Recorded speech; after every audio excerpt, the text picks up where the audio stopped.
All right. Let's start with some fantasy baseball. Who do you think is going to have a monster second half, Kevin? The guy I'm looking forward to is Jack Flaherty of the St. Louis Cardinals. As you saw in his last start in San Francisco, he started flirting with some no-hit stuff. I think this was a learning curve for him. I see a lot of these younger pitchers. They come into the league, they come out guns blazing, and then their second year around they have a rough start, a la Luis Castillo. Walker really seems to be the exception in this case, but looking at the numbers, looking at where he's going, his stuff is still there. Just the command's been a little off, and he's finally learning how to pitch. The walks are starting to go down as compared to the beginning of the year. He's not getting hit around as hard. He still has a couple blips where, 6 or 7 runs gets put up. But with the Cardinals tight in the playoff contention, I think look to him to be an ace.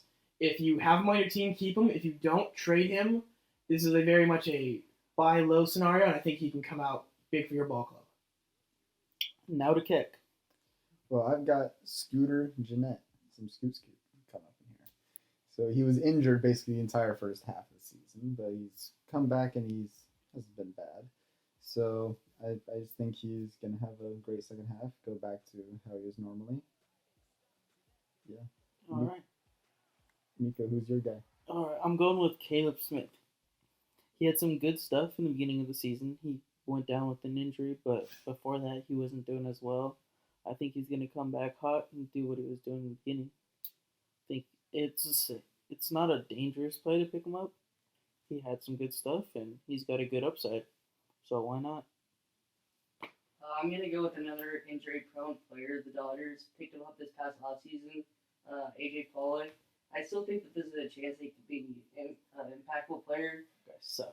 Because on the field he performs, but the only problem is that He's garbage. obviously his injuries keep him off the field. So as long as he stays healthy in the second half, I think that he can produce for the Dodgers as they He sucks. go for the playoff push that they hopefully get to the World Series again.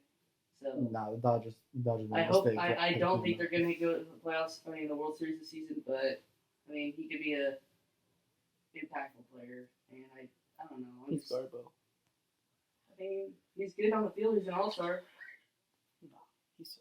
I think he can definitely impact them, the Dodgers. I think if they have him, he's definitely going to cut into a person like Peterson or Verdugo's playing time. Yeah, well, I'm not saying that he's automatically going to be starting over them because obviously Verdugo and Peterson have been producing good for the Dodgers this season. I'm just saying maybe as a bench bat or sometimes starting if Verdugo or Peterson ever get injured, say, maybe he can come into their spot. Yeah, in fantasy, you're not grabbing bench bats. They're going to start him, though. Like, they've paid him all In this all money. honesty, He will yeah, play. yeah, they paid him to play. He's gonna play.